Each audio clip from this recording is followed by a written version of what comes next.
bà nói bông ôn nhỉ cứ chia mà xin đế và miền mà xin cun và xin cun đặt phúng và xin cun đê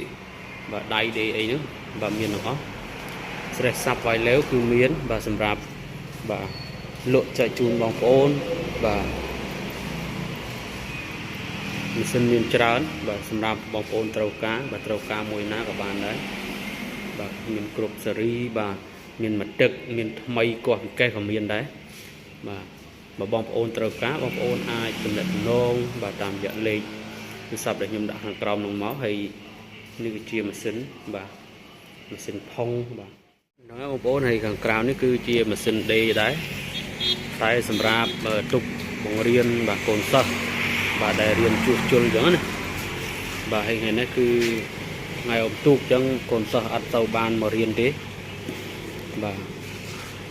គឺគាត់ឡៃរវល់ឈប់សម្រាប់អុំទូកចឹងដែរណាបងប្អូនហ្នឹងហើយអញ្ចឹងគឺគាត់បានមករៀនទេហ្នឹងហើយហើយបងប្អូនត្រូវការរៀនជួសជុលអី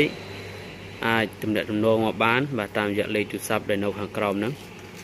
បាទចំណេះដឹងរៀនជួសជុលជាងម៉ាស៊ីនដេរបាទទាំងម៉ាស៊ីនកាបូបបាទម៉ាស៊ីនខោអាវសម្លៀកបំពាក់អីគឺជួសជុលទាំងអស់ណាបងប្អូនហើយនៅខាងក្រោមគឺមានជួសជុលបតបាទបើសិនជាបងប្អូនបាទត្រូវការម៉ាស៊ីនជាប់បតឬក៏ខូចបតអីអាចបាទជួសជុលបតបាទជួសជុលបតបានហើយខាងម៉ូទ័របាទម៉ូទ័របូមទឹកបាទម៉ូទ័របាទដង្ហល់ធំអីអាចបាទជួសជុលបានហ្នឹងហើយ